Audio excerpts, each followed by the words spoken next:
Good morning. My name's Rob Thornton. I'm the President and CEO of the International District Energy Association. It's my pleasure to welcome you all to Grapevine, Texas for our 36th annual Campus Energy Conference. I'm really pleased that you could be here. There's nearly 1,200 of you, so I think we're going to need a bigger boat. I want to first begin by thanking all of our speakers, presenters, panelists, moderators, participants. I know that really the reason you come to IDA is not, the truth is you don't come to hear me, it's the quality of content that the IDA team has assembled. And this year, I think we hit it out of the park. Or as they say in Boston, hit it out of the park, right? I'm really pleased that you're with us. So I'd like to ask, if this is your first IDEA conference, if you'd please rise from where you're seated. If it's your first, please stand up. Yeah. Welcome. Welcome. That's great. So we're so glad to have you. I think the count was in the 370s. So that's really great. We're so pleased you're here. Hope you'll be joining us next year in San Francisco, but you'll hear more about that. If this is your 36th annual conference, would you please rise?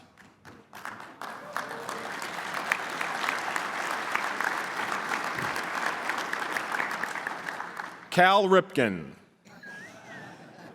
Actually, his name is Ray Dubose, and he has attended all 36 campus energy conferences and still going strong. Having retired from the University of North Carolina, Chapel Hill, he serves as the technical editor of our magazine, and he and his wife, Pinky Dubose, the First Lady of IDEA, we're so pleased that they can continue to join us. Ray, glad you're here, and thank you. I want to thank all our sponsors, the organizations that support IDEA and provide financial support throughout the year. You'll hear more about these great organizations: Centrio, Cordia, Eaton, NG, Johnson Controls, and the U.S. Department of Energy, who'll be with us at lunch. Burns & McDonnell, ChemAqua, Jacobs, and Ramball. Many of them have tables in the exhibit hall. I hope you'll visit with them. Solar Turbines, Thermo Systems, and Train, great organizations. Affiliated Engineers, Bernhard, Bond, CHA, boy, I wish I brought my glasses, C-Power, Ecosystems, Facility Grid, I see Thomason, NextEra Energy, Siemens Energy, I know that logo. Stanley Consultants, thank you very much. WT, Wiley Wilson, I'm getting help from my panel, and finally, Schweitzer Engineering. Let's give our sponsors a nice round of applause, SEL. Burns & McDonnell was gracious enough to provide the caffeine at yesterday afternoon's break. And this morning, the breakfast was supported by our friends from Affiliated Engineers and Wiley Wilson. Thank you. An Army marches on its stomach, and there's no shortage of, this is a pretty big Army. So the support of our sponsors means a lot to us. Here at IDEA, we also have what we call sustaining sponsors. So it's a little bit like public television. Many of you have heard me say this before. But these are organizations that commit to sponsorship across the year and at each event. And it gives us a confidence to take on bigger and broader challenges. And so we have sustaining sponsors. I'd like to thank them specifically: Centrio, Cordia, Johnson Controls, Burns & McDonnell, ChemAqua, Solar Turbines, Thermo Systems, and Train. A special round of applause for our sustaining sponsors, please. Now, I hope you've downloaded the app, the mobile app. It should be in your cell phone, so that's really the conference in your hands. If you are having any difficulty with it, please see the IDA staff at registration. It's really, I think, a useful and powerful tool with a lot of content. We do hope you'll use it to reach out to each other, identify colleagues, maybe people you'd like to meet. So there's a lot of, I think, functional agility in the app. So we'd also like you to give us feedback. In particular, it's important to us that you tell us, what are the issues that you're facing, and how can we help program content that will be useful. So and tell us, we'd like to really know how we're doing. So both at the session level, what presentations really hit home. Maybe if there was a couple that got fouled off into the stands, happy to hear that too. But really, feedback to help us plan future conferences is very welcome. And in exchange for that, we also have this little game on the mobile app. And for those of you who really kind of move up the chart and are active players, tomorrow afternoon we'll be giving away some really nice spiff and some Bose headphones. Actually, 2 mini drones that you can use to terrorize your neighbors. Noise-canceling headphones really come in handy flying home. But we're happy to, reward your support with some nice gifts and hope you'll participate tomorrow afternoon with our business partner exhibitors. It's now my pleasure to introduce the current chair of IDEA, Mr. David Musto. He's the president, founder, and CEO of Thermo Systems. His theme for this year is empowering the next generation. Let's give Dave Musto a nice round of applause to welcome.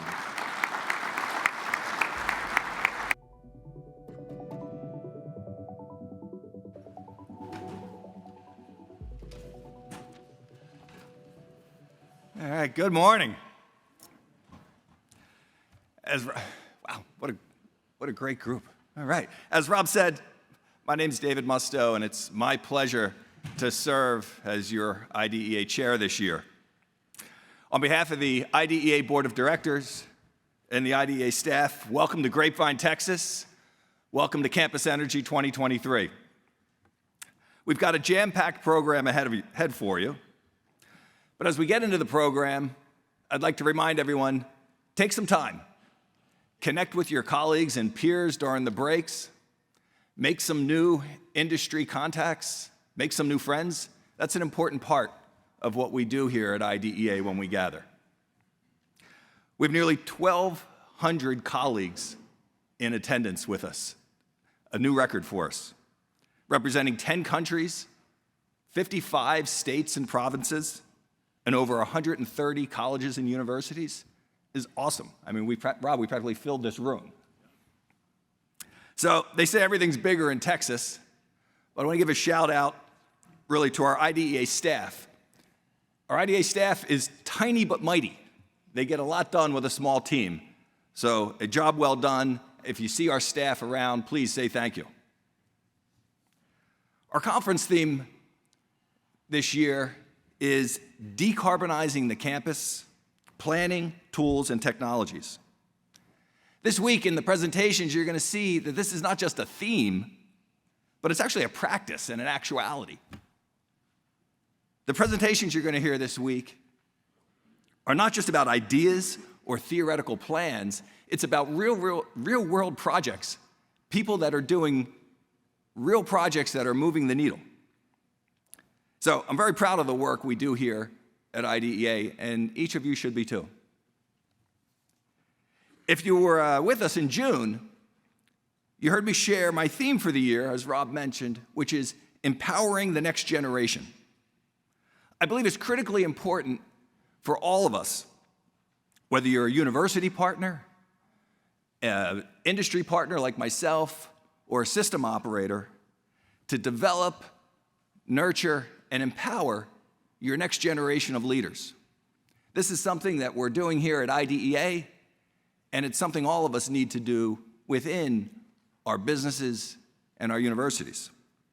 So to that end, I encourage you to join our sessions this afternoon I encourage you to join our session this afternoon, sponsored by our District Energy Women's Initiative and our IDEA Young Professionals Group, where we'll be talking about recruiting for diversity and inclusion. It's going to be today. It's Track C in High Plains 2 and 3. I'll be there moderating the program, and look forward to hosting this with our IDEA, YPG, and District Energy Women's Initiative colleagues. So, yes, Rob, that was a shameless plug for my own session. Well done. You put me up here, you gave me the microphone. What did you expect?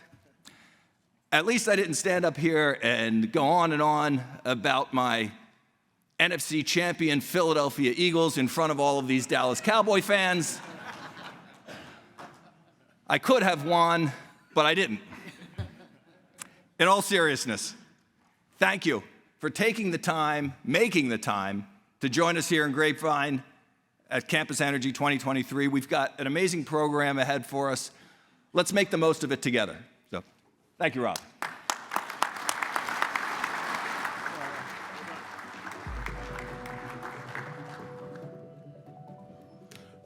Well done, David. Little liner note on, even though he's an Eagles fan, but we're friends, I think. David's organization, he started thermal systems in his garage with a colleague, 2 people. Today they have 300 people, 15 cities, more, rough. 3 countries, 15 cities, and again, I think we're not taking credit for that growth, but they've always participated in IDEA, and so really, he has lived the notion that you give and it pays back, and so thank you, David, and congratulations on the great run of thermal systems. You're really a terrific organization and leader, so congratulations. It's my pleasure now to introduce our panel for this morning. We really have a stellar group. I'm going to introduce them alphabetically quickly. Now, their bios, which are really very impressive, I urge you to look at their bios in the mobile app. I can't do them justice, and time prevents, really, from getting to that. But I'd like to introduce first, and hold your applause till the end. Ruth Bennett is joining us. She's the Senior Director of Capital Programs at Tufts University, my alma mater in the Boston, New England region. So also, we have some regional representation. So welcome, Ruth. To her left is Suzanne Kitten. She's the Managing Director of Utilities at Texas Tech University. Many of you know the Texas Tech Raiders have some very highly distinguished alumni, including our own Scott Clark from Burns and McDonald and Kevin Fox, our Red Raiders. And some other guy plays quarterback. Josh Mahomes, I guess, is a Texas Tech. But welcome, Suzanne, from Texas and the ERCOT region, which has many of its own challenges. Welcome, Suzanne. Thank you. To her left is Jennifer Meisenhelder, Director of Engineering and Energy at the University of Florida. Gainesville, Florida is the home of the Gators, obviously located in America's Southeast. And this is a repeat performance for Jennifer. She was on our panel in Boston. Welcome, Jennifer. Thank you. To her left, pinch hitting, Mr. Tom Nyquist, who's Executive Director of Utilities Engineering at Princeton University. Tom is a graduate of the University of Connecticut, and I think a master's from Penn State University. Do I reverse that? Okay. I reverse a lot of things, Tom. But really, so PJM and Mid-Atlantic region, right? So the theme, there's some regional differences. Tom, thanks so much for stepping in. To his left, Chantel Smith. Chantel is the Deputy Director of Utilities at the University of Wyoming. And the university, the main campus, is in Laramie, Wyoming, a Mountain West region. And it was, Chantel was kind enough to inform me that they are the alum, one of their alums is Josh Allen of the Buffalo Bills. There we go. Chantel, I knew you'd have a friend in the crowd. Yeah. I'm a Bills fan too. That Josh, he's amazing. And finally, David Woodson from the now University of Washington, formerly University of British Columbia. The Huskies or the Dubs are in the Pac-12 Conference, Pacific Northwest. And David recently transferred to University of Washington, his alma mater, after 20 years at UBC. Let's give them a nice round of applause to welcome them.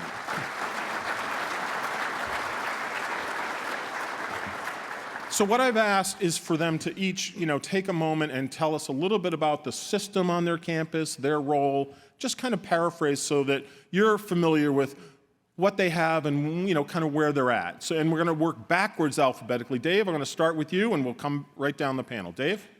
Okay, thanks, Rob. So we have a steam distribution system on the campus. There's 19 million square feet of space.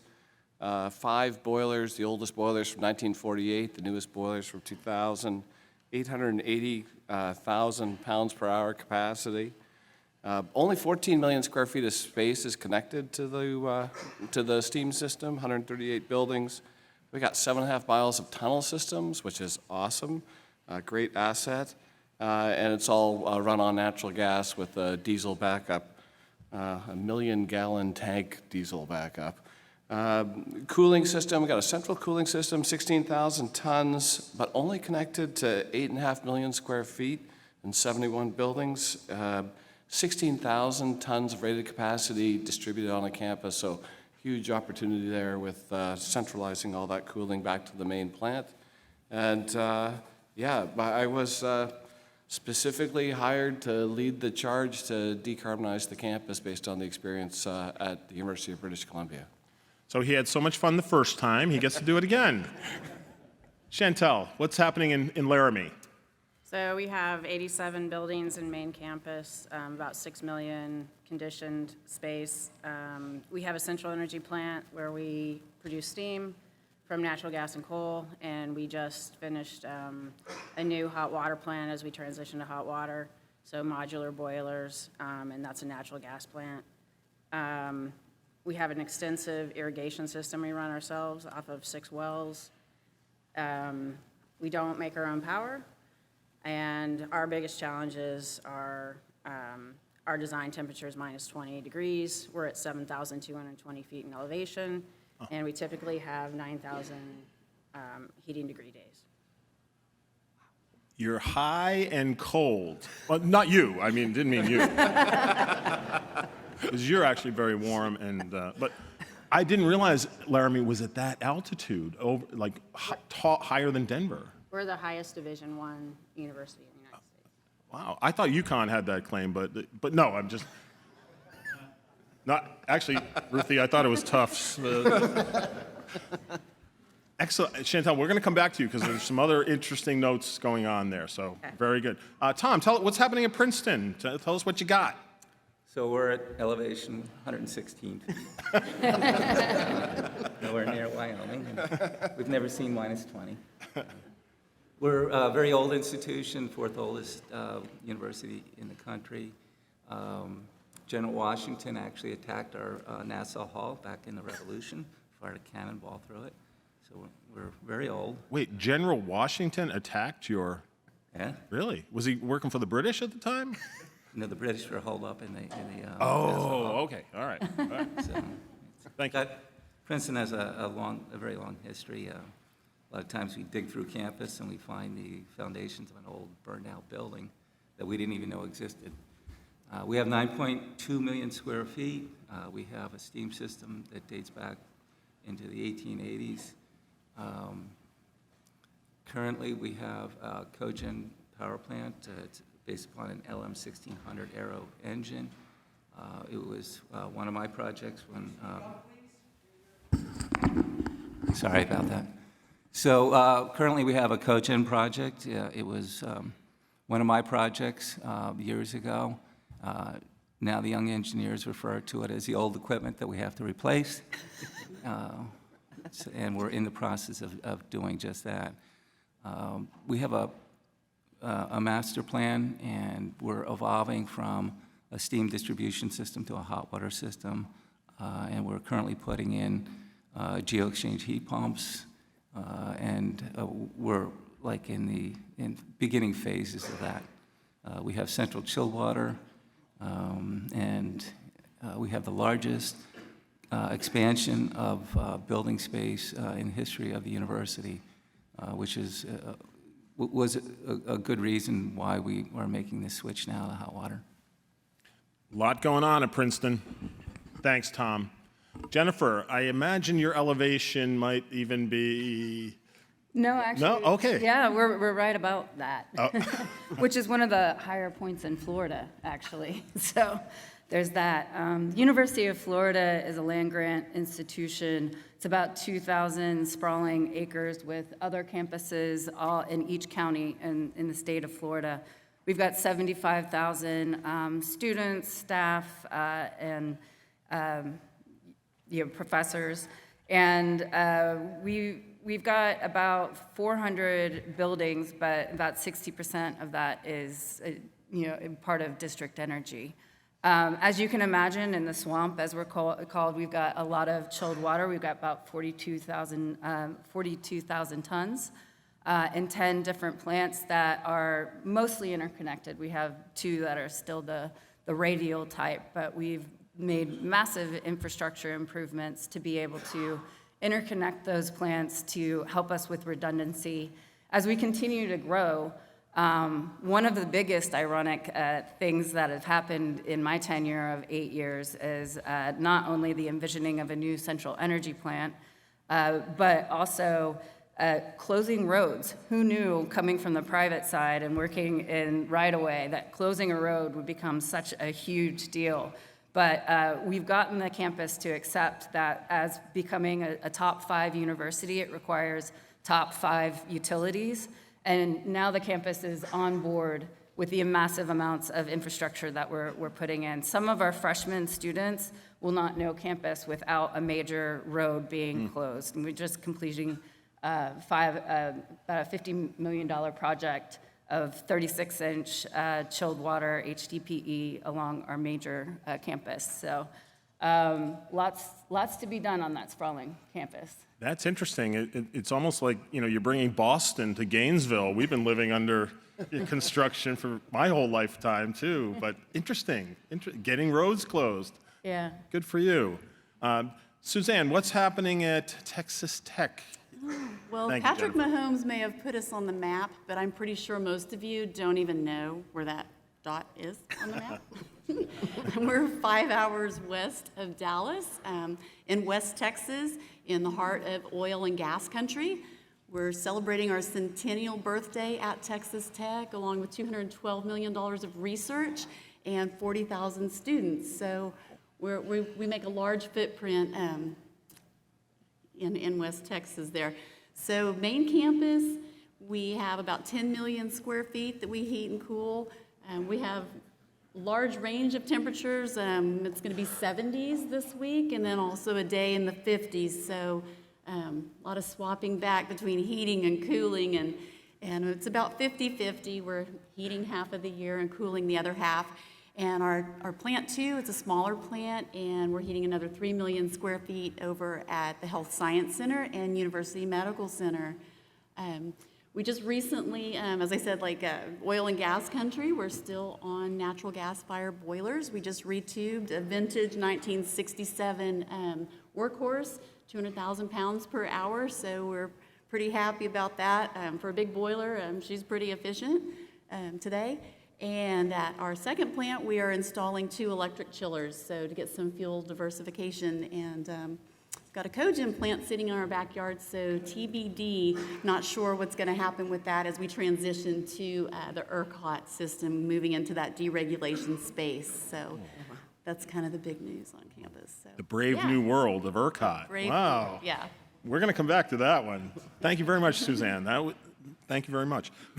So, Ruthie, tell us what, in New England, a little different than oil and gas country of Texas, what's happening at Tufts and all the campuses under your purview? So I just have to round out the sports analogy with that the Boston Bruins are rocking it right now. So let's not forget hockey. So Tufts actually has 4 campuses. 2 are in Boston, so those are urban environments. And then our main undergraduate campus is in Medford, which is sort of a little suburban. And then we have a veterinary school in Grafton, Mass., which is very rural. So we have sort of 3 different types of campuses and 3 different ways of supplying energy. So on our main campus in Medford, we have a 4-megawatt cogen. It serves about 80% of our buildings, and it makes steam, hot water, and electricity. We have about 6,000 sort of occupants on our campus on a daily basis, and we have dormitories, labs, research buildings, athletics facilities, and academic buildings. And our plan is to be carbon neutral by 2050. That's what our president signed a commitment to, but we're actually working now to move that date up, and actually different dates for our different campuses, depending on how far along they are and the size and complexity. And then in terms of special attributes, we have a very engaged and involved student body, so they help us along in decarbonizing. And then we have a railroad that divides our campus, so that's always challenging. And when I went to school there, a long time ago, I don't think the dorms had AC. In fact, but you know, you gotta make progress and accommodate the new requirements. So, Ruthie, and you know, I was at the Medford campus, but I lived near the Grafton campus, and you really do have like these three dichotomies. So, fascinating challenges. So, let's start with the theme of this conference is decarbonizing the campus, right? So, many of you, and like Ruthie mentioned, now have carbon emission reduction targets, right? Carbon targets is. I think that's part of your mission in life. Tom, how is Princeton sort of strategizing to decarbonize the campus? What's the toolkit you're thinking about? So as I mentioned earlier, we're in a massive expansion phase. We did not have the utility infrastructure to support all the new buildings. So when they came to us and said all the buildings they need to build, we said, we really need a master plan to address this and figure out where we're going to go with our central plants. But we did not, this is back in around 2016, we did not have a university CO2 goal for the long term. We had an interim one for 2020. We actually asked the administration for a carbon goal because we knew we would get one sooner or later. I mean, the writing was on the wall. And we wanted the carbon goal before we did the master plan and installed equipment. You know, once you do that, it's too late. So they assembled a committee of faculty that are really involved in climate change. Princeton's involved in the climate change issue from the engineering, the policy, and the planetary studies of the actual climate. We actually had a professor who developed the first climate model, and he just won a Nobel Prize a few years ago. Oh boy. So we had a lot of horsepower in this arena, and they assembled them all together, and they came up with that we have to be net carbon neutral by 2046, which was an oddball year, but it's the 300th anniversary of the institution, and it was 30 years from when we were establishing it. And they also pulled offsets off the table, and they wanted to do as much on campus to reduce our emissions as possible. So that's when we came up with the master plan to convert to hot water so that we can use heat pumps to make hot water for the campus. And we have a lot more heating than we do cooling, so we had to store heat from the summer to the winter. So we pull heat out of the buildings all summer long with our central chilled water plant. And right now we dump it. In the future, we're going to put that into the earth using all the geobores. And in the winter, we'll pull that heat out, put it through a high-lift heat pump, and supply 145-degree Fahrenheit water to the campus. It's been very challenging. We're in the process of just starting up the first heat pump in March, followed by the 2 heat pumps on the east side of campus. We're actually working in the old plant where we have the cogen, and we're converting that to heat pumps. We're putting a new utility plant on the east side of campus called the Tiger plant. That'll be heat pumps. And then we're developing a greenfield campus across the lake, which is really exciting because we get to start, with a clean sheet of paper. And over there, we're putting in a small little plant called CUB, Central Utilities Building. And it's going to supply that entire campus based upon geo-exchange and heat pumps using 120-degree water so that it can be more efficient. But we get to design the buildings for that 120-degree water. So right now, the entire campus is dug up. It's just unbelievable. So Tom, that was kind of brave asking all those chiefs, right? To where do we go and how do we get there? Nobel Prize winners not included. But I think, is it true? My sense is that there's some regional differences, right? I mean, Princeton, a lot of Wall Street at Princeton, investment banks, et cetera. So there are regional differences that I think influence the pace and the visibility of carbon reduction. Ruthie, Cambridge, Boston, the region, a lot of focus on this. And you mentioned the students. So it looks like Tom got some top-down guidance that you asked for.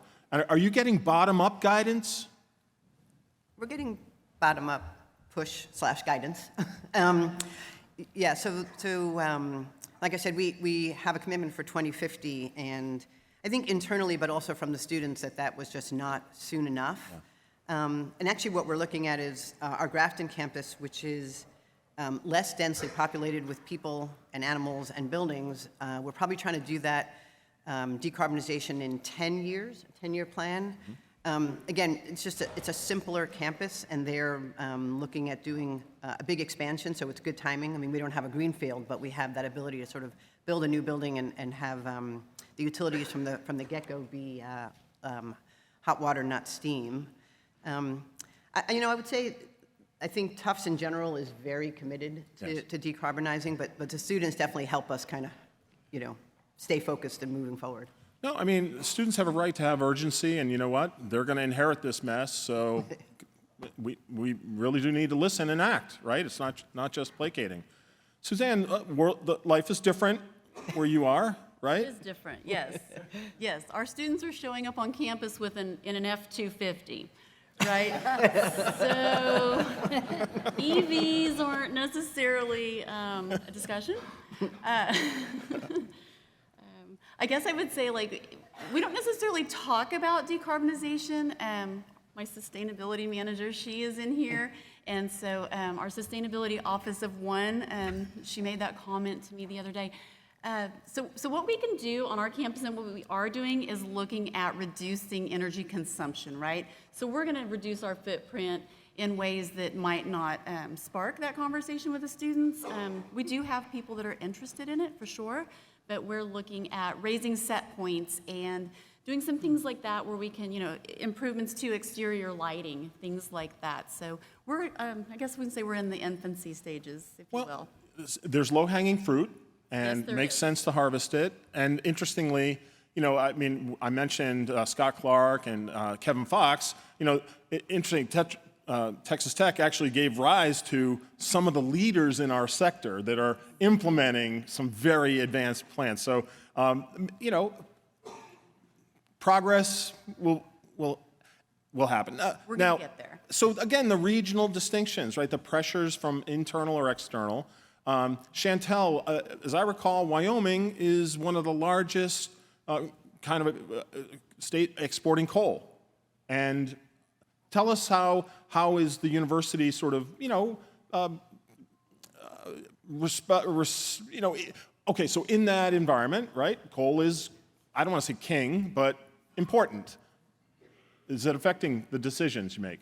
Absolutely, and I would say, though, that our decarbonization is mostly driven by student involvement. Yeah. They make up our sustainability committee. But you're also talking about students that came from most likely an oil or gas or coal family. So they have this life experience where, there's a conflict for sure, but it's just like you said, they're the ones that are going to inherit this. So we do take their input seriously. But yeah, we're a coal state. So, yeah, I mean, there's Dallas Cowboys fans too, right? So who knew? Dave, you've made this switch from UBC, right? So tell us in the Pacific Northwest, the home of green hydro, low, arguably low-cost electricity and very carbon reduction intensities. Yeah, so it's not as low cost as it used to be. Right. And very much anticipating, I think our local utility, it is 100% green, so in the context of the grid getting greener, we're there. But it's the capacity constraint on the grid that I think everyone is angst over that very much exists in Seattle as well. And so, the context of being as efficient as we can with the electricity that we have. So, when Suzanne speaks to making our buildings more efficient, that very much is a top priority on our context as well. And then just this conversation of like engaging students and organizations. I think that's one of the other, big takeaways of the second time through, right? Is that at UBC we were a little bit ahead, more top-down driven in terms of the projects we were doing. I think we got the students' attention when there was, a couple 5 miles of fencing all around the campus, and we're digging everything up. So at UW, we're really, we've established a student task force, a faculty task force, really trying to engage any and everybody that's interested, and being as transparent as we possibly can with what our plans are, so that if anyone has any optimizations or suggestions they'd like to modify into that, or questioning what we were doing, that they have an opportunity to bring that up. Well, yeah, it's a little bit like, having a potluck supper, and you really do want people to sort of bring entrees and not 12 salads, and right. So you get what you ask for. And correct me if I'm wrong, and maybe Jennifer, I'm not sure if you're experiencing this, but students are informed, idealistic, maybe impatient, rightly so. In Florida, you've had some pretty extreme weather events, and I think, climate change has been demonstrated. Is that part of the action plan, just really sort of embracing this new normal of weather? I think with half the state being a moving river, that's the Everglades, I think that there is an issue with that. And beyond that, we get to drill and test our resiliency every time that there's a hurricane, which is often. Occasionally what happens is you get two that cross right over Central Florida. That happened once, and we said, well, that was a freak accident, and then it happened again. Interestingly, I think one of the issues with that is the amount of stormwater that comes with that, and not being able to recover in the tailwater situations with your stormwater system. Prior to the event of having the two hurricanes cross over Gainesville, we had a 210,000 pounds per hour peak for our steam. It happened in October, I think October. And basically, the groundwater started at about 6 inches below the soil because of the amount of storm. And we basically were boiling groundwater for a very long time. And we had a new peak, even though it was 80 degrees out for steam.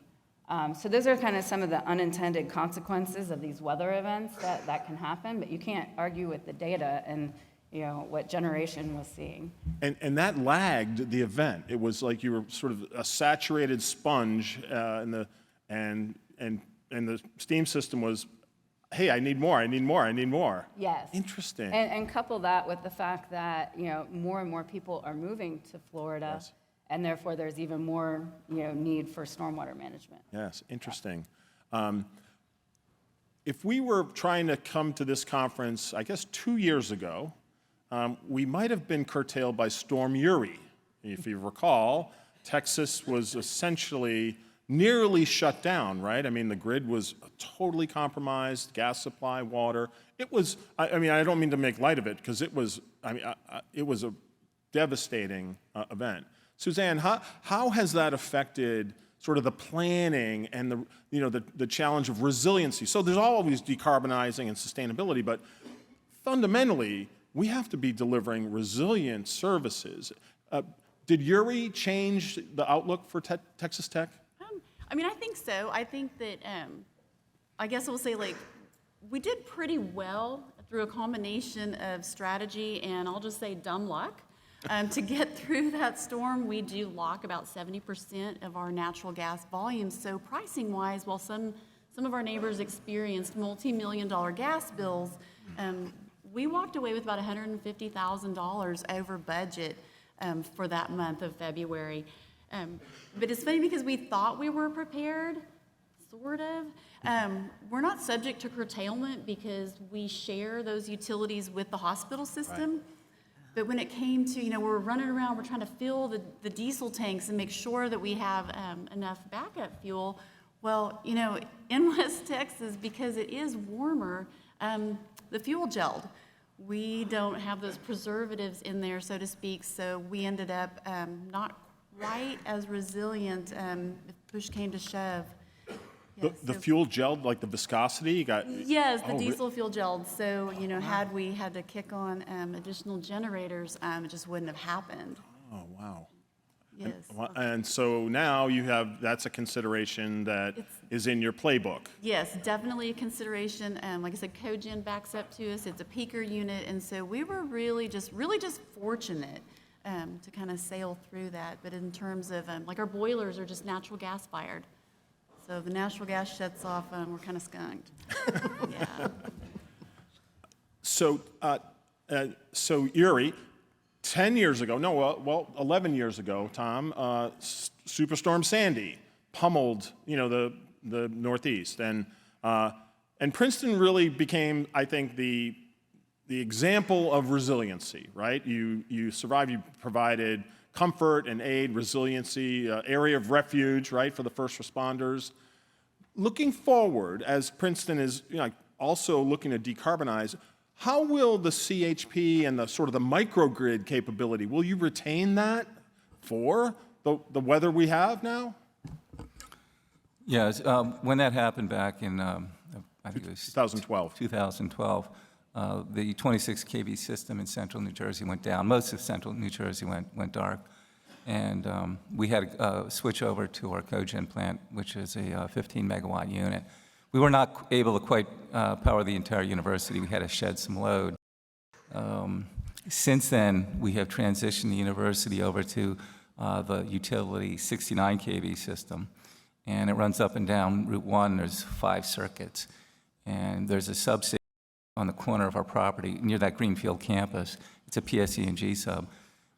So we put a brand new substation in right next to it, ran in 2 underground feeds from that substation, and then pulled one off an aerial coming down Route 1. So we have N+2 reliability into our brand new sub, and then it's all underground into the university. So our reliability from the utility has been hardened quite a bit. So as we started this master plan, we're thinking, what should we do for reliability? The 69 did stay up through Sandy. Then we started seeing things around the country. Rob alluded to the ice storm down here. More ice storms than they do down here. Yesterday, I had heard Stanford was shut down because of forest fires for 3 days. And then there was a big outage in the Northeast maybe 10 or 15 years ago. So those are the kinds of things, those big regional things that our local utility can't control. So when the big grid goes down, we don't want to have to send our students home. And we're trying to figure out what we're going to do next, because we know, as I said, we got climate change issues. We can't be burning a lot of natural gas or oil. We also use our engine for controlling cost. That's a big part of it. It controls our demand cost. We have capacity and transmission cost. So if we walk away from our combined heat and power, our costs are going to go up. So those are the kinds of things we're wrestling with, is where do we go in the future with electrical reliability and on-site CHP. And we're actually working through that right now. Thanks, Tom. I'm going to jump to you, Dave, but first I'm going to ask Chantel. Chantel, you mentioned at University of Wyoming, you've got natural gas boilers, right? And so, but you have steam assets that you keep active, right? So your staff can run a steam boiler, they know how to handle coal. Maybe it's a little bit like having, like my driveway, I have an old SUV with 150,000 miles on it. It's not my primary car, but once in a while I got to move furniture, so it's actually good to have that backup, sort of secondary asset. But how is University of Wyoming sort of thinking about, the shift and the portfolio of assets that you're using on campus?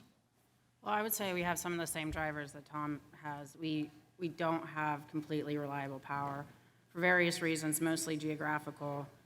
Laramie is the end of the line for power. So if we have a disruption from our immediate provider or their upstream provider, we lose power throughout the town and campus. So for that reason, we really focus on how do we keep our buildings up. And so that's why we look at alternate fuel. So the vast majority of our burn right now is natural gas, but we do need to stay proficient on burning coal. I know we mentioned the URI event where a lot of people flexed in coal instead of natural gas. So we wanted to keep that ability. Even with this new plant that we built with the modular boilers, we built in the ability to send steam from the central plant, theoretically burning coal if we had to keep those buildings up. And so in some ways we're trying to, I know someone mentioned it in the session last night that we're waiting for the magical solution to places that are really cold that want to use heat pumps.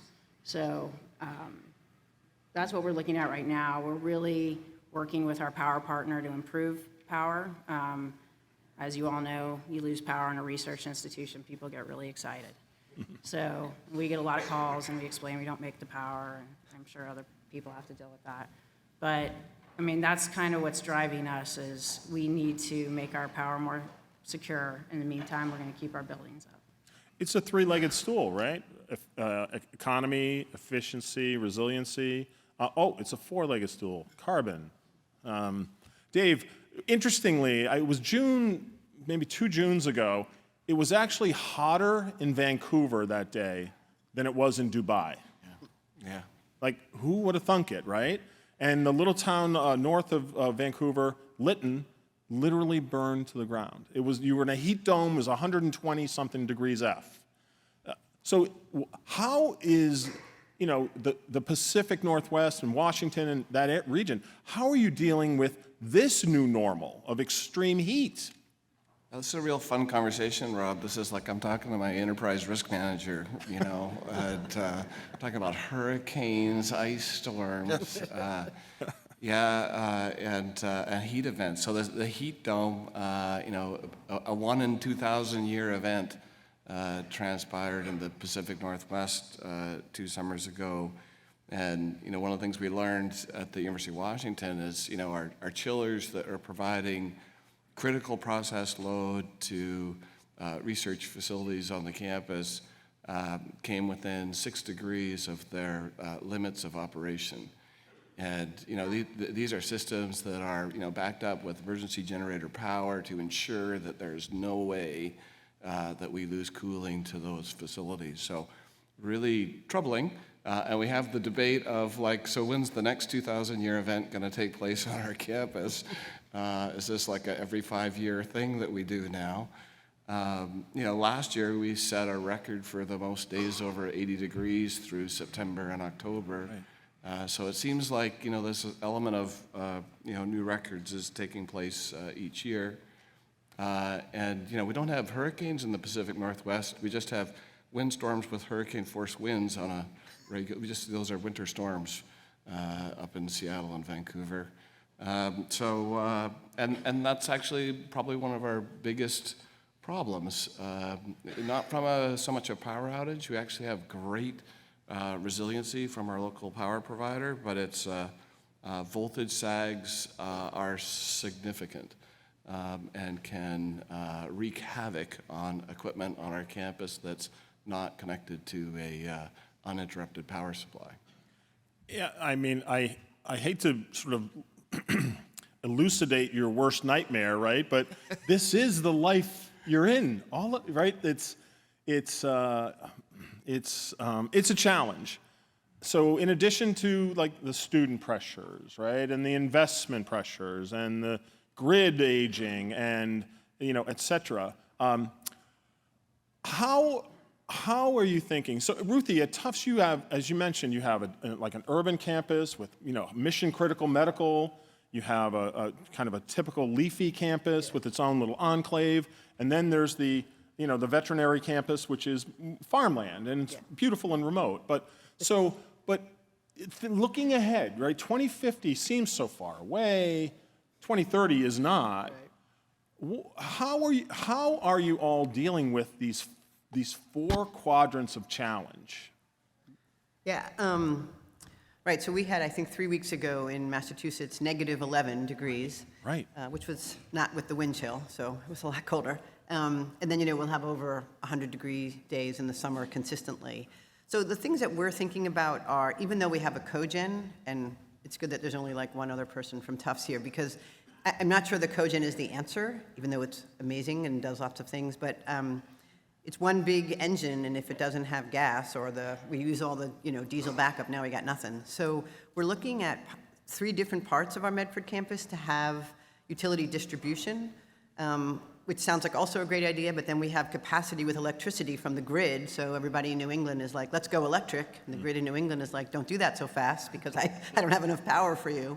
And then we're also starting to look at battery storage, which is really in its infancy stage, and New England is incentivizing batteries, so we are hopping on that train, but it's slow in coming. So I guess my answer is like microgrids with electricity from a grid that has enough power, battery storage, larger batteries that cost less money, and fuel cell, right? So someday there'll be hydrogen or some kind of chemical reaction that doesn't burn fuels, and we'll have that as a backup.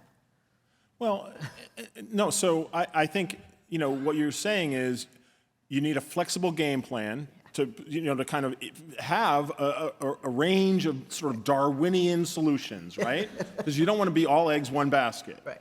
Now, Suzanne, you mentioned ERCOT, which, again, the brave new world. And I want to expand this conversation a little bit from from the campus, sort of that lens, to, infrastructure regionally, electricity or, distribution, ISO, gas supply. Do you all feel confident that the counterparties, these corporations are also making the right plans for the future? Do you have confidence that you can continue to rely on them for your future? Question. Yeah. Turn off the cameras for a minute. Yeah, so in Texas, the Public Utilities Commission, they regulate both ERCOT and the railroad commission. So ERCOT has really stepped up to the grid table, if you will, with their weatherization and improvements to the grid and to our transmission and distribution lines. We're going to see that on the bill when we transfer over to ERCOT. That's not really a fee that we've seen a lot of, but we're going to have to pay for that. I think it was $700 and some million in infrastructure that ERCOT is dealing with just to make sure that we can get the power. And then the Railroad Commission, they really work to stabilize the natural gas supply with added infrastructure as well. So I think that ERCOT, they're really making an earnest effort, and I think we're going to be okay. Very good. Confident words. Thank you. Yes. Chantel.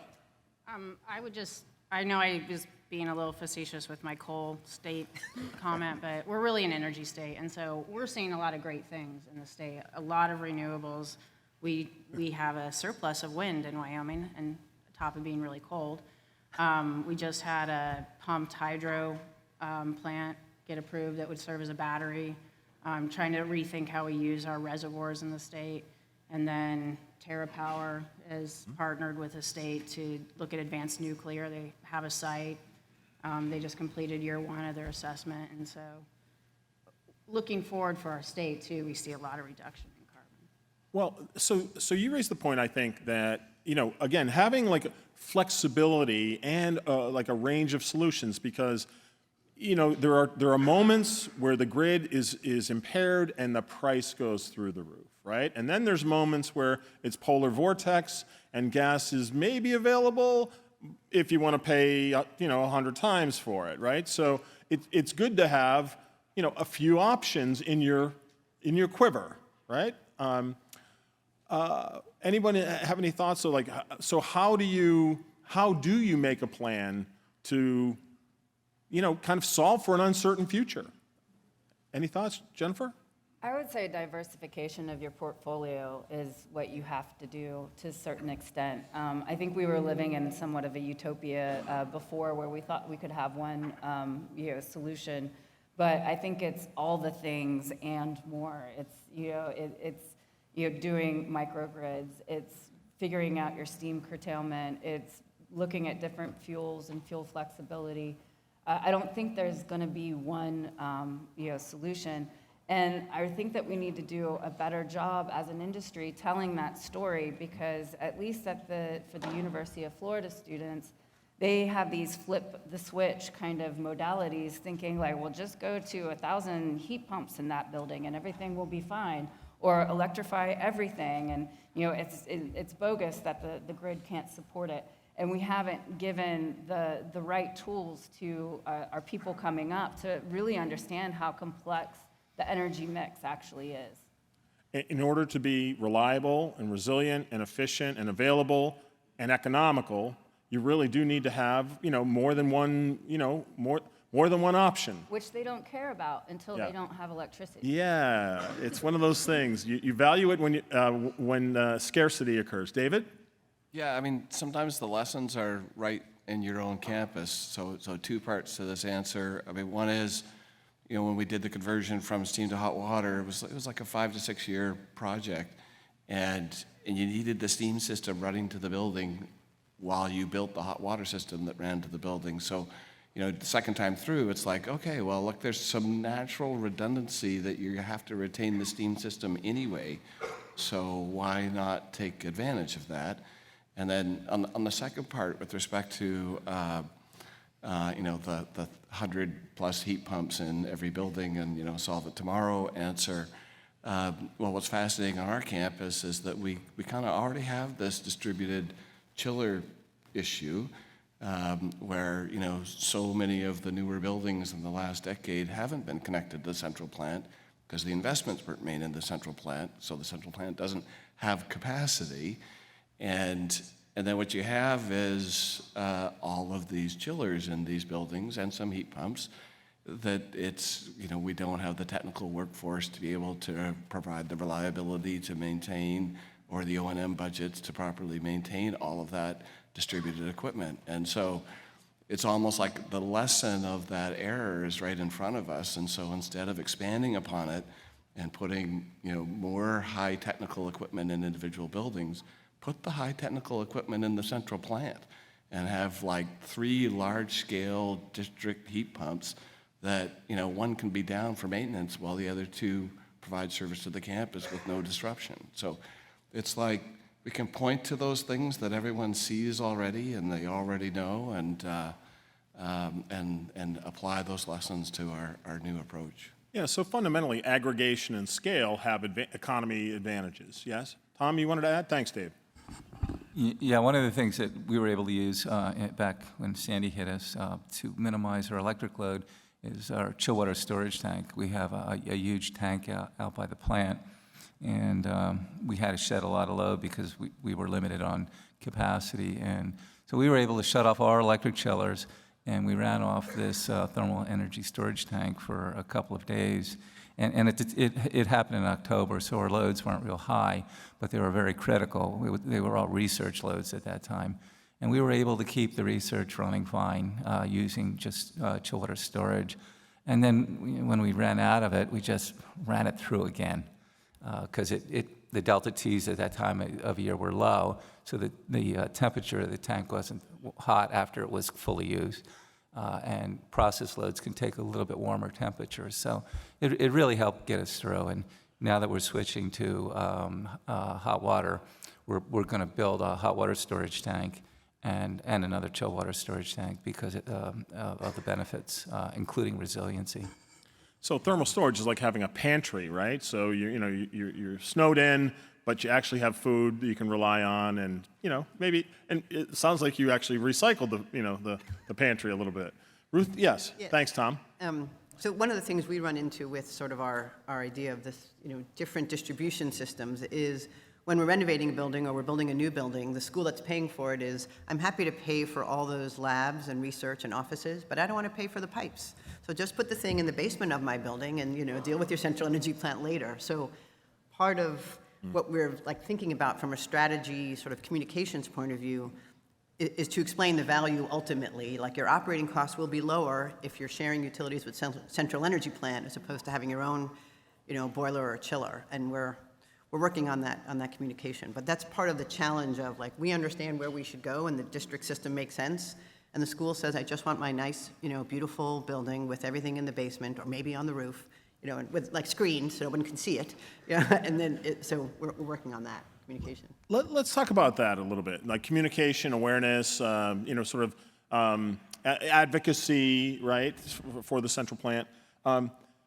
As carbon becomes more, obviously visible, and you're striving to hit targets. Are you having to educate both up and down? David, you mentioned I think in the 20 years you're at UBC and the 10 years of that modernization project, I think there were more than one or two presidents of the university, right? So you had to kind of it's like the administration changes, right? So how are all of you communicating and educating and enhancing awareness of the value and the advantages? Dave? Sure, I'll start on this. I think one of the things when you're talking at an executive level or to a president, you have the 1-minute elevator pitch on what's going on, and it's tough to explain the benefits of the district system in a 1-minute pitch. And one of the things that we did at UBC that we've very much leveraged in a big way at University of Washington is, we all have open invites for tours of our plants that, some leadership takes us up on. But we thought we would formalize this into we call them our decarbonization tours, that we sent out like a specific invite to senior leadership on, so deans, VPs, and really it was, we were cheating. We wanted an hour and a half of their time where we would not only tour them through the plant and they could see just the scale and the magnitude and the fact that it's heating and cooling amongst other things, but that at the same time we could tell our story of what the future looks like on our campus and what does decarbonization look like. And you took a room in the plant and we, sort of like what you'd see in a municipality of a future project where you have, bulletin boards up all around highlighting what that future plant looks like. And it's been a massive success in really educating, well, not just the group that we targeted to, actually our VP External got so excited he sent it out to the governor's office and to legislators that are on the environmental committee. And so this has now become the tour that everybody wants to go on. And really, it's a tour all about, district energy and how we use it on the campus and how we want to use it in the future. Is anyone else doing student tours as a regular, Jennifer? I was going to offer a lessons learned. When we were going through the central energy plant, we went very methodical through like an engineering process to make sure that we had the right mix and all the technical pieces. And during that period of time, we really had a lot of missed opportunities to communicate our stories. And basically, if I had it to do over again, like what Dave said, but also I would probably march as quickly as I could through the master planning portion while being technically correct so that I could start sharing that story. And I would probably have a marketing person on board early. That's from my lesson. Spoken like a true engineer. Yeah. Ruthie? Yeah, so one whole side of our central energy plant is glass. And actually, it's this glass sort of that folds up like a garage door, which I would not recommend doing. But the value is it makes for good photography. And we actually do take student tours, mostly because, again, they don't, they're very conscious and interested and active, but they don't really understand, like, what is this building with this glass? Like, I don't have a class in there, so what is the point of it? And so we've used that as kind of a tool to explain how we do get, energy on our campus. Well, seeing, kicking the tires is believing. Yeah. Suzanne? Yes, we're doing something very similar. We're reaching out to the different engineering professors and whatnot, and we're starting to see repeat attendees, right? This professor's come 3 years in a row now. So really looking at engaging those students, and to Ruthie's point, they do, they say, oh, I didn't even know this was here. I didn't know what you did in this building. And we're right across from the rec. So, students go by all the time and they see, sometimes we get calls, oh, the building's on fire. No, it's just steam. So yeah, we're really trying to make that outreach and even engaging in the Lubbock Independent School District and some of those it's selfish too, right? Like we're saying, like, you belong at Texas Tech, not just maybe as a college student, but you know what, as a VOTech, and you have some skills, and guess what, like, we need you. And so we're looking at it from that perspective too. Well, this is so important because, in fact, the college students of today, who are essentially your customers, will likely be in this room, in 5 years, and maybe in Congress in 10, right? So or God help them, maybe not, but it is important to inform and educate. Chantel, are you doing similar tours at all, or? Yeah, and I would just add that we try to reach out to the high schools and the middle schools as well. Just, I'm always trying to grow an engineer. But I think that helps too, and then they get interested in the university as well, wanting to attend it. As far as going up, I think one of the best things we did was when we finished our new modular boiler plant, we started our leadership at our central energy plant, show them an IBW, and then we take them to the modular plant and show them how small they are, because part of our pitch to do this was, yeah, we have to build this building for these new boilers, mostly because we have a thermal energy storage tank for our chilled water system that is part of that. But after that, we're going to put these plants in existing buildings in unused spaces. And so I think once we showed them that, we even got more buy-in to this transition. Interesting. Ted, I know that Ted is the regular tour guide. He's sort of got he could work at Disney if are tours a frequent event at Princeton? Yeah, Ted has given tours constantly down there to all kinds of groups, including state assemblymen and senators. And I'm always amazed at how excited he gets for every single tour, much more than I can get by looking at the same chiller for time and time again, But we also work with faculty. We go in and talk about our energy systems to students. I was doing it for many, many years, and then we would conclude with a tour of campus.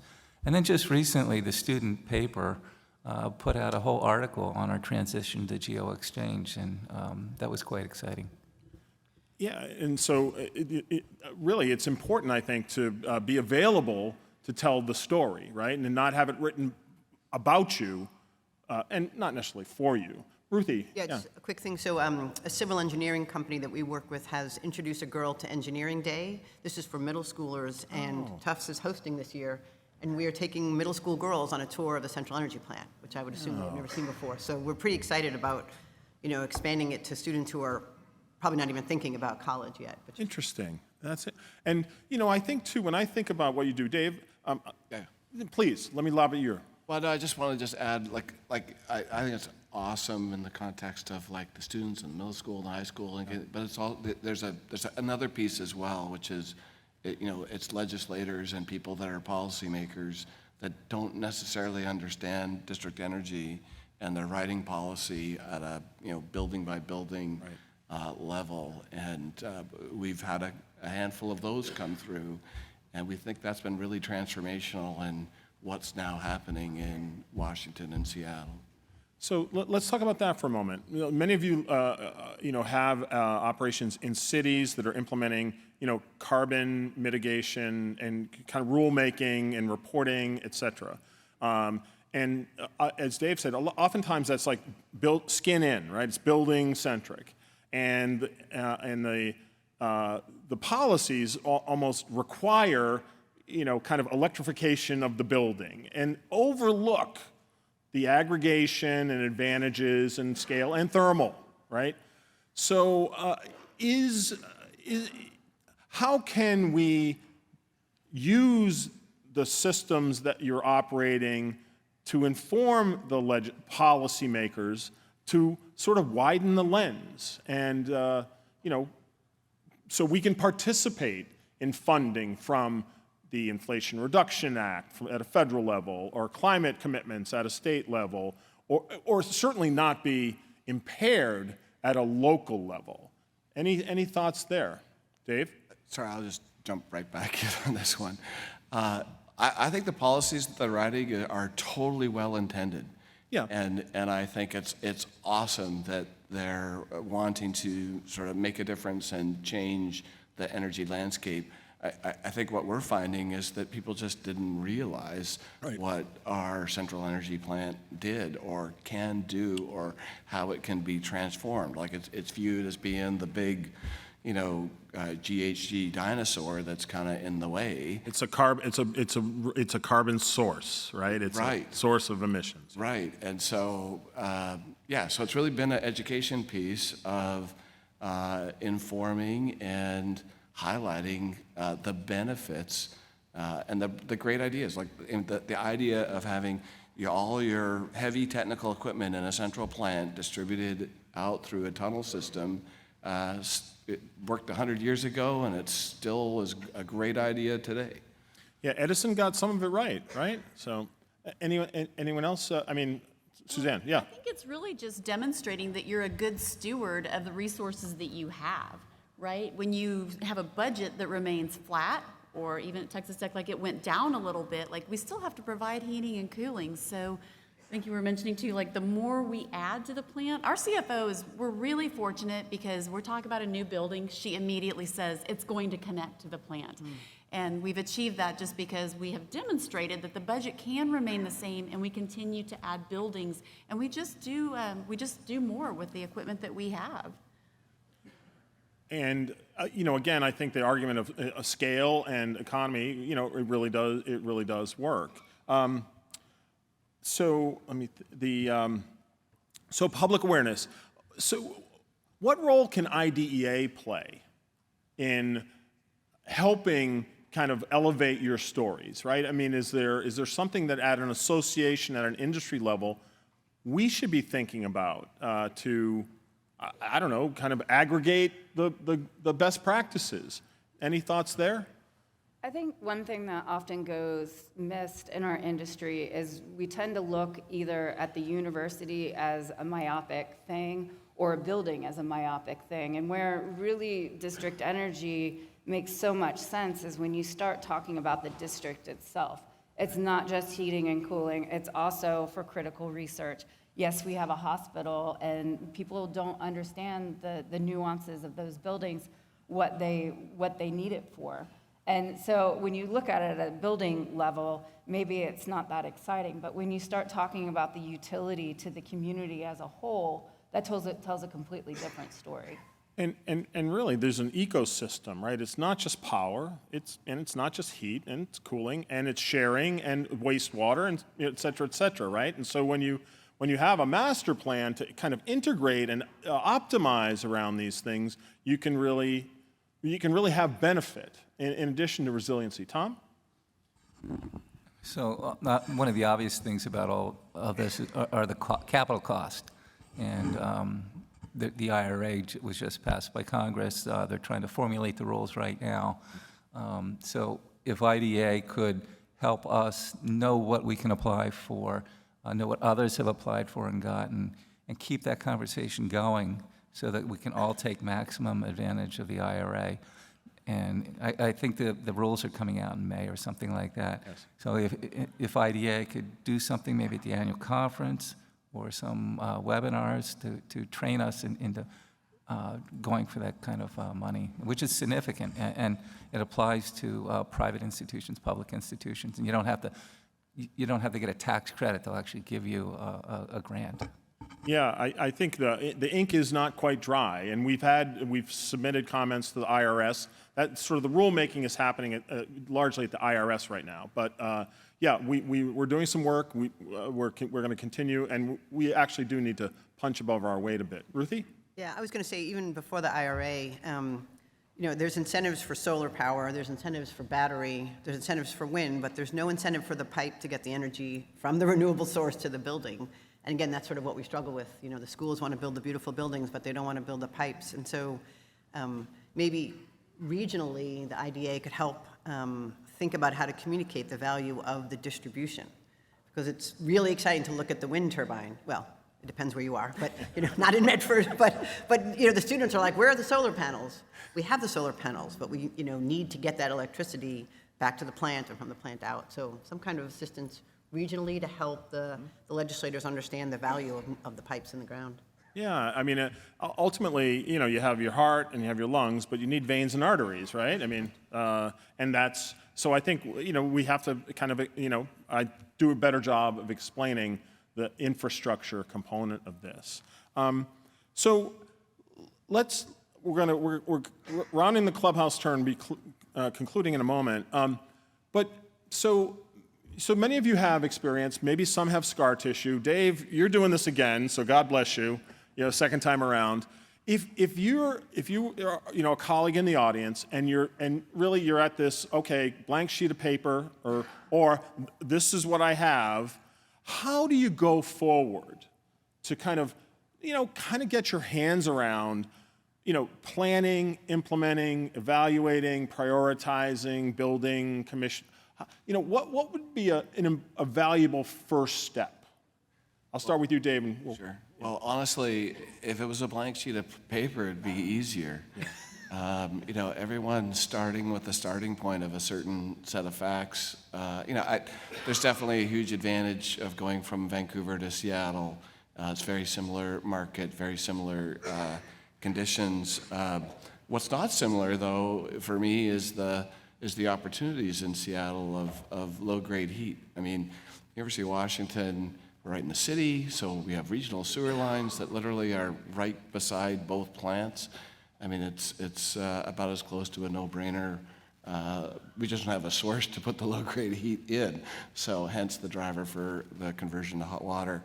But we also have Lake Washington. The ship canal to the south of us is too hot. It's a barrier for salmon. So there's a potential, betterment win-win. The starting point is evaluating what's around you and what the opportunities are, and how big do you make the problem?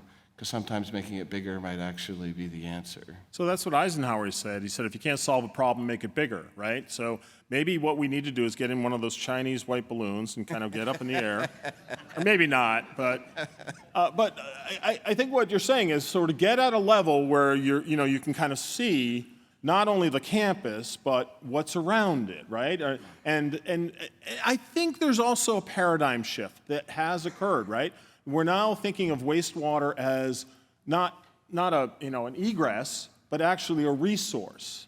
And if you think about that from a municipal, a city or town, like, oh, you mean I can get paid for my poop, as well? So I don't want to get in that business, but is that part of our challenge, is to help planners and community leaders, and not just policymakers, but these other agencies that have interaction with us to, just get the right parties at the table? Is that part of the challenge?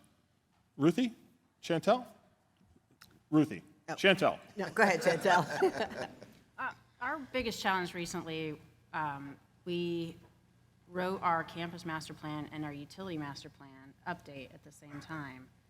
And we went like this with our utility master plan, and the campus went like this. Oh, wow. So, I mean, and that's partly because we have had a great deal of turnover at the president level. I think we had 7 presidents in 10 years or something. So I think just having your team stick to the plan, or, let us know so we can flex our plan, it's all about communication. Yeah, that's challenging. That's challenging. Ruthie?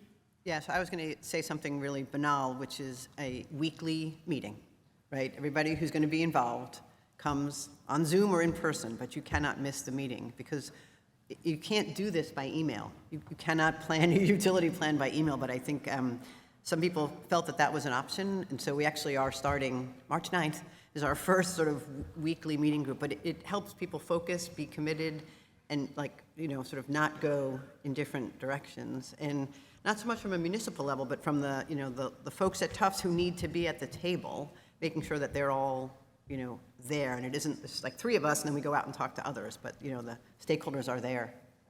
I mean, I recall, it wasn't long ago, Juan Ontiveros said to me, yeah, they invited me to a meeting, and they were going to build Dell's Children's Hospital on a portion of our campus with 4 million square feet in 5 years. And they said, oh, and Juan said, what about utilities? And they're like, what do you mean, what about utilities? And so the dog had to catch up to the car, and he did turn it around, and it was an amazing achievement. But I think this, we do need to participate, and so that it's a convergence, not a divergence. Tom? So speaking to making the problem bigger, we would never have been able to convert to hot water and geo-exchange if we had just looked at the carbon attributes for this, and it was way too expensive. We had to look at our steam lines, which were put in before, some of them before World War I. They were very old. We had a lot of deferred maintenance there. So we had to invest a lot of money in steam pipes. Well, really, do we want to do that in this day and age? We had old machinery in the plant that needed replacing. So do we want to replace it with the old technology or now switch it to heat pumps? We had a capacity issue, we had the carbon issue, and when you roll it all together, then the dollars make sense. Spending those kind of dollars makes sense when you can solve a lot of problems. Yeah, and then I couldn't agree more. If you can sort of monetize your future value in either avoided capital or renewal, right? I think that's a very important exercise. So getting your hands around that is obviously important. Although I think it was Suzanne who mentioned you retubed a 67 boiler. I'm a 59 Chevy. I would just as soon be retubed as well. So I'm kind of in favor of making the old new again a little bit, right? But there's a point. There's a point. So we're going to close now. But before we do, just in the last few minutes, 2050 is not far away. 2030 is almost here. I mean, the one thing that has been constant is change and uncertainty. So I'm going to ask each of you to just kind of share a couple of thoughts of, what do you think will happen either to your institution or to the energy industry writ large between now and 2030, which is, not far away. Who'd like to start? Suzanne. So regionally speaking, with this change and this deregulation and the joining of ERCOT, I think that Texas Tech has not only a unique but a tremendous opportunity. We have the attention of the community. What is Texas Tech doing to join ERCOT? How are we approaching this? And what we do, we need to do really well because the public is watching and they're interested. So I think that's going to set the stage for what's next. Very good. Dave, thank you. Thanks, Suzanne. I'm super positive and optimistic of what's going to happen. I know we're all sort of angst of, will the grid catch up? Will it have the capacity? You know what? I'm going to say right now, it will. Look at this conference, right? What are we, the record number of attendance for this? And the theme is decarbonization. When I first started coming to IDA in 2007, I kind of, the decarb thing was kind of like Thursday afternoon in the far room behind, with the room with the column in the middle type thing. Look what's happening in this room, look at what's happening across, the country and up in Canada, and I think it's awesome, and I think we're going to get there, and I think we got brilliant, bright people that are leading the way. Thanks, Dave. I appreciate the confidence. Ruthie, thank you, David.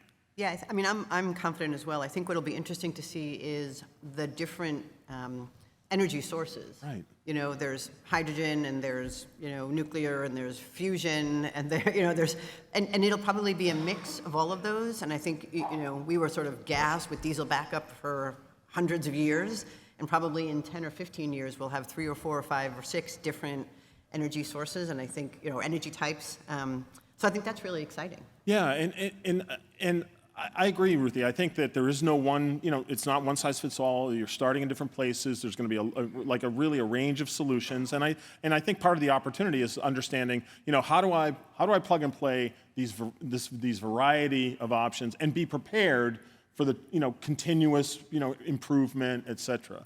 Tom? So I'm certainly not as optimistic as Dave. I mean, this problem goes well beyond IDA, beyond the United States. It's worldwide, and there's a lot of economies that are trying to grow, and they're growing, burning fossil fuels, pouring tremendous amounts of concrete, which has a huge carbon footprint. But I think eventually mankind will figure it out, and I think fusion will be a long-term solution.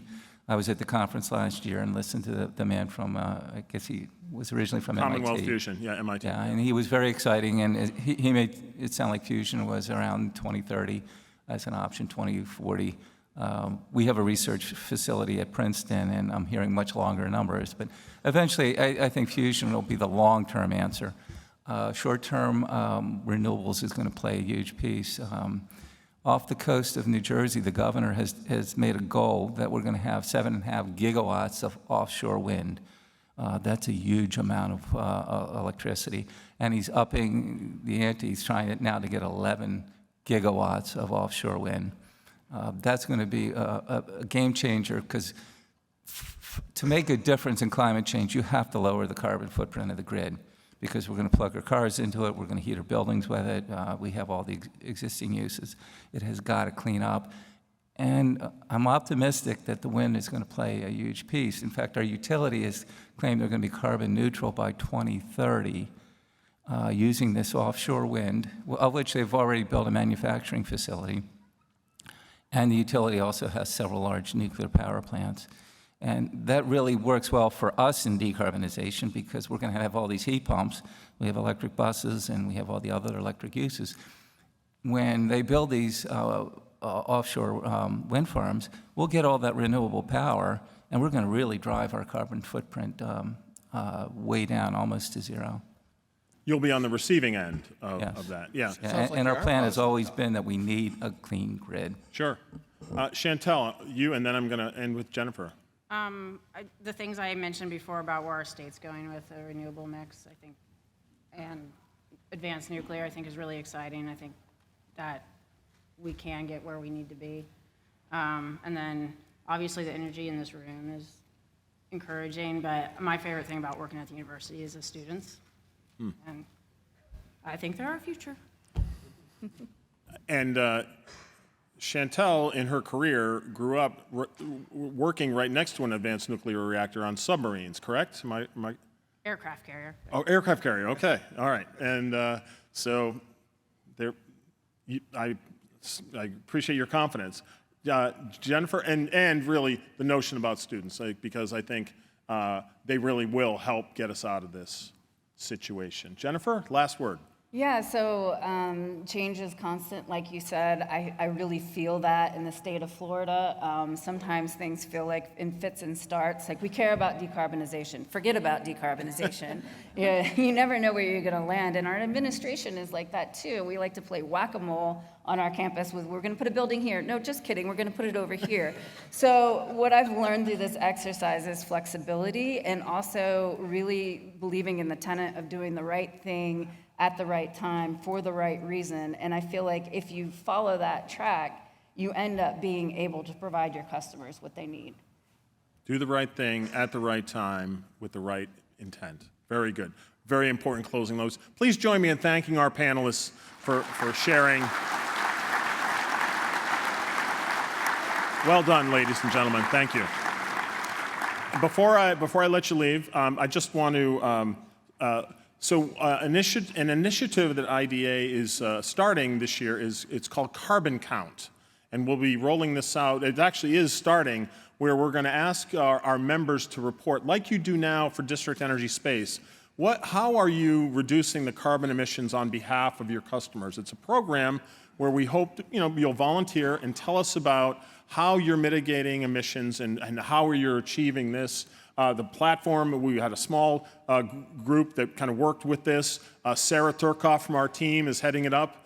It'll be on our website. You'll hear more about it. We would ask, if you would, let us know how you're doing, because our plan is to aggregate the numbers as an industry that the district energy supply systems are producing, so that we can go to the federal government, to the White House, to the EPA, to the UN, and say, district energy is a solution, not a problem. So help us tell your story. And then finally, that's my alarm telling me we gotta go get going. Actually, I'm late. That was my snooze. Make plans to join us next year in San Francisco for this conference, but don't wait until 2 weeks before, okay? Get your abstracts in by June. When register early, let us know you're coming. About a month ago, there was only 800 of you registered. Today, you're almost 1,200. So great news. Help us plan, and we hope you'll make a plan to join us for Campus Energy 24 in San Francisco, and maybe stay on and visit Napa or Sonoma while you're there. Registration is already open for the annual conference. It'll take place in Chicago in June. We hope you'll make plans to join us. The Chicago District Cooling System, one of the largest in North America, will be announcing that they are zero carbon this year. You'll have to be there to learn how, but there is huge achievements happening in our downtown systems, and this conference will be in downtown Chicago. We hope you'll make plans to join us. And then, again, put in your calendars, the annual conference in 2024 will be in Orlando. Any of you with school-aged children, I know they're going to want to come along, so please make a plan to be in the program so your boss sees that you actually have a valid reason to attend, and bring your crew, all right? So make plans, get your calendars, please make plans to join us. A more immediate, I'd like to invite you to join our business partner exhibitors. I think it's next door, so you can recaffeinate, refuel, and then join us for the treks. I want to thank our sponsors, Bernhard and Bond, for their support. And then we'll be back in this room. The staff is going to flip it into rounds. Ramboll and Solar Turbines will be generously providing lunch at 12:15. We hope you'll make a plan to join us then. So thank you again, and we'll see you in the exhibit hall. And again, thank our panelists for their time. Thank you.